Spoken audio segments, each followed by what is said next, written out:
Welcome to the Diversified Agriculture Revenue Translation System, AGR Identification Wizard. This wizard will guide you through the process of identifying your adjusted gross revenue for participation in either the AGR or AgriLogic crop insurance programs. At any time during the wizard, please hit the F1 key as noted on the introduction screen we are now viewing to access the help topic, specifically addressing items on that screen. Throughout the wizard, you may observe in the upper right-hand corner your expected income, which is the summation of your values entered on your intended commodity report, indicating what you expect to receive in income from your crops for the upcoming insurance period, and the historic average indexed income, which is the average income adjusted for allowable and non-allowable expenses from your historic tax return information you will provide later in the wizard process. As values are adjusted, each of these values will be revised, and the minimum of these two values will be identified as your expected AGR. To navigate through the wizard, you may activate either the next or the previous buttons at the bottom center portion of the AGR Identification Wizard screen.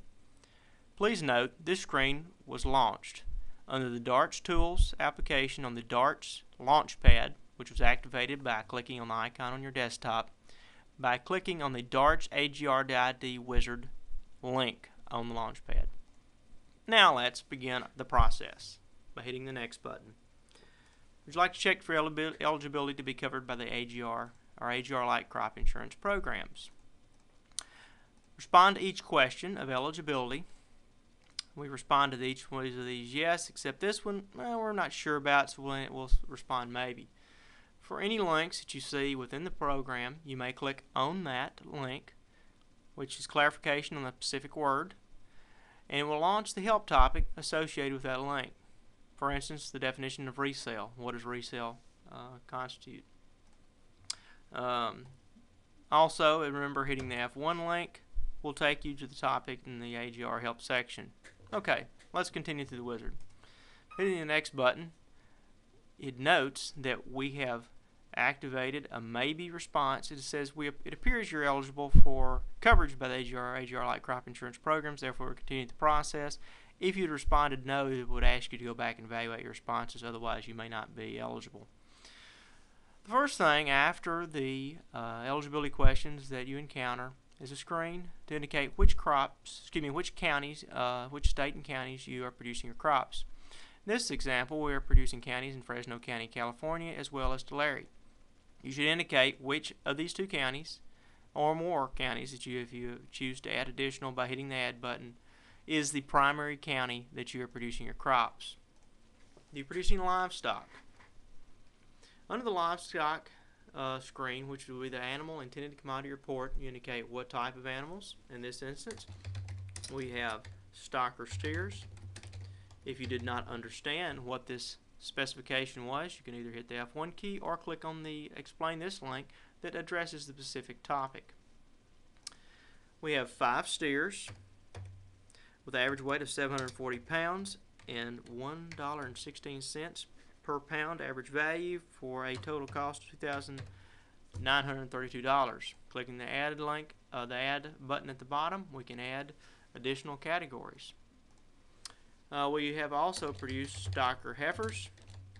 It's what we plan to produce for the upcoming year. We have 5 of those. Average weight is 690 pounds. Average value $1.22 per pound. And we have an investment in them of $2,932. This completes the animal inventory worksheet. Do we have any nursery plants, Christmas trees, citrus, commodities, or other crops that may have marketing orders or co-op retainages? In this instance, we do not. Also, please note the expected income we just entered from our animal intended commodity worksheet is already appearing in the upper right-hand corner of the screen. To note, the summarized value from the animal intended commodity report is already displayed on your intended commodity worksheet once you arrive at this location, since it is a highly summarized value from other sheets. Clicking the add button at the bottom, we may add additional commodities that we are producing in this particular location. The commodity we're producing is cut flowers. But before we fill the information in for cut flowers, one item that was not captured on the animal intended commodity worksheet is the number of years that you have produced this crop. In this instance, we have produced cattle for 10 years. We have produced cut flowers for the past 6 years. We have 18 acres for an average yield of 46,071 pieces per acre at a value at 16.5 cents per piece. We've also produced corn. Corn has been produced, if we can find corn on our list here, for the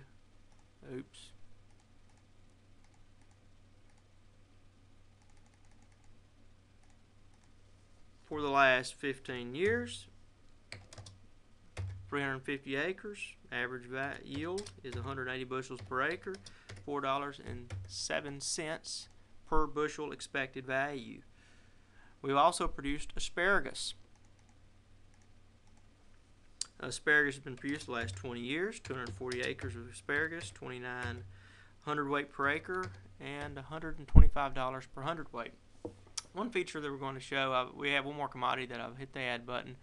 If we happen to select the same commodity twice, an error appears noting where the error is, and the error note says commodity already specified, please select another commodity. I just wanted to demonstrate the error that would be displayed and how to address that when you hit the error in this location or other locations throughout the wizard. Okay, the last commodity we have is walnuts. We have 15 produced in the last 15 years. We have 5 acres of walnuts at 1.7 tons per acre average yield for $2,300 average value. This completes the intended commodity worksheet. Therefore, we hit the next button. Notice our expected income is up to $1.2 million. To be specific, $1,285,437. And at this point, we respond to the questions for capturing our historic average income, which essentially collects your historic tax returns for the last 5 years. However, since this is the tutorial for the pre-beta version of the DARTS AGR Identification Wizard and not the actual tutorial, we will conclude at this point of the process. This was simply intended to be a representative sample for those reviewing the pre-beta version of the DARTS AGR Identification Wizard.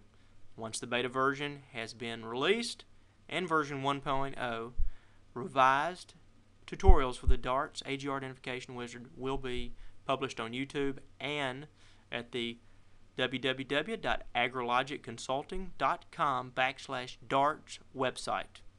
Thank you for your interest in the DARTS AGR Identification Wizard. If any questions, please feel free to contact us. Thank you, and have a great day.